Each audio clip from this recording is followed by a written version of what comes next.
Egypt, yung mga Israelites pumunta sa Sinai.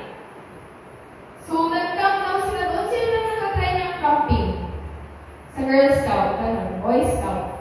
Try niyo na ba? Si teacher nila na-try na ng camping. Si teacher natin. So, hindi nyo ba na-try mag-camping? So, yung mga Israelites daw, pumunta sila ng Mount Sinai para doon bago sila pumunta doon sa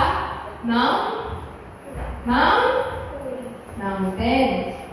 So, sabi ni God kay Moses na pumunta siya doon saan? Sa bundok. Inutusan siya ni Jesus na pumunta doon sa bundok. Kaya nakita niyo kanina umakyat si Moses sa bundok. So, si Moses, sumunod ba siya? Okay, very good. Sumunod siya. Tapos, nung nandun na siya sa bundok, nagsalita. Saan tayo nagpalit Moses? Sa araw? Siyempre kay God. Moses yun ni God. Sabi niya kay Moses, sabihin mo sa mga tao sa Israel kung ano yung nakita mo at kung ano yung ginawa ko sa mga Egyptians.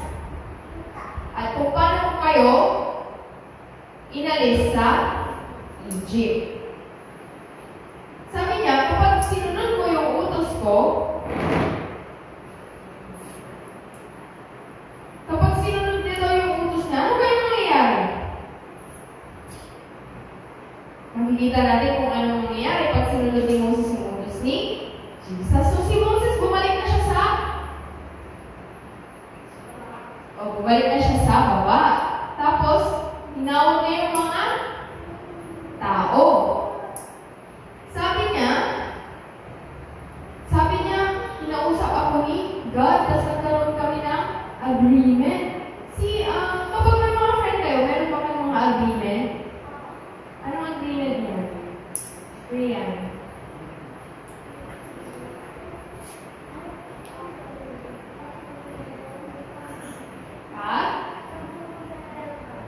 Kung mag-aalala kayo. Wow, dami na yung agreement nila. Very active. So, si God at si Moses nagkaroon din sila ng agreement. Na kapag si Moses at mga tao sinunod yung agreement na yun, sila ay aalagaan ng lahat ng mga tao doon na aalagaan sila ni God. So, sabi ng mga tao, sige, gagawin namin lahat para kapag ginawa namin lahat, si Lord, siya na ang bahala sa amin, sabi niya ganyan. So, si Moses, bumalik siya ulit sa bundok. Tapos kinausap niya ulit si God. Sinabi niya yung mga sinabi ng tao. Ano yung sabi ng mga tao? Susunod ba sila or hindi? Susunod. Yung sinabi niya, sabi ulit ni God, sabihin mo sa mga tao na labahan yung mga damit nila at dapat ready sila ng third day. Sa third day na yun,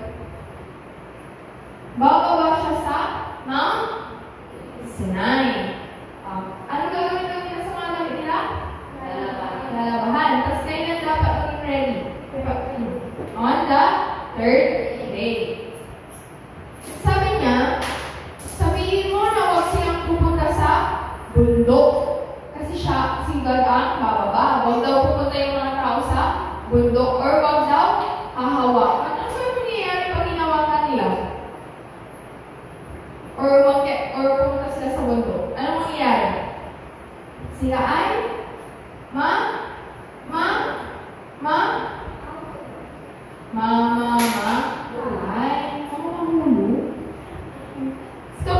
kapag may naghawak daw, tas may umakyat ng bundok, sila ay mamamatay.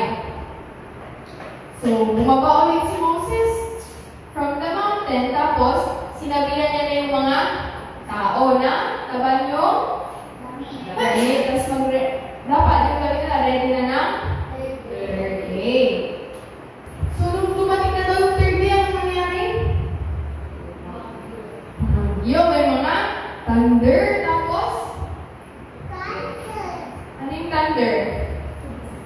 lightning. Before, thunder. So, yung mga kulog daw at saka kidlat. Tapos may narinig silang sound ng trumpet. So, ila pero hindi nila na kung saan galing. I am Jehovah, your God. I took you out of Egypt, the country where you were slaves. Do not have any gods other than me. You will not bow to them. You shall not take the name of your God in vain. I am the Lord. I will not treat anyone who dares to use my name falsely as innocent. Remember the Sabbath day in order to keep it holy. You will work 6 days where you can do everything you need to do. However, the seventh day will be a day of rest to honor the Lord your God. Honor your father and your mother, so that you may enjoy a long life on the land that the Lord your God gave to you. You will not kill. You will not commit adultery. You will not steal. Do not take anything that isn't yours. You will not lie. Don't say false things. And you shall not covet anything of your neighbor. Among the spectacle of thunder and lightning, sounds of a trumpet, and the mountain of smoke, the Israelites trembled with fear, and they maintained their distance. Moses told the people, "Come, everybody. God wants to meet with all of us." But Okay, so doon sa video, sinabi doon yung 10. 10? Ilan ang commandments natin? 10. So, may pinutan ba kayo? May narinig ba kayo? Sa mga 10 commandments? Pwede ba magbigay ng isa? Oh, isa. Ulitin natin And the mountain of smoke. Moses told the people, "Come, everybody. God wants to meet with all of us. Talk to us and trumpet. I'll not covet daughters in that you will not kill the land that the Lord your God gave to you. You will not kill. You will not commit adultery. You will not steal. Do not take anything that isn't yours. You will not lie. Don't say false things. And you shall not covet anything of your neighbor.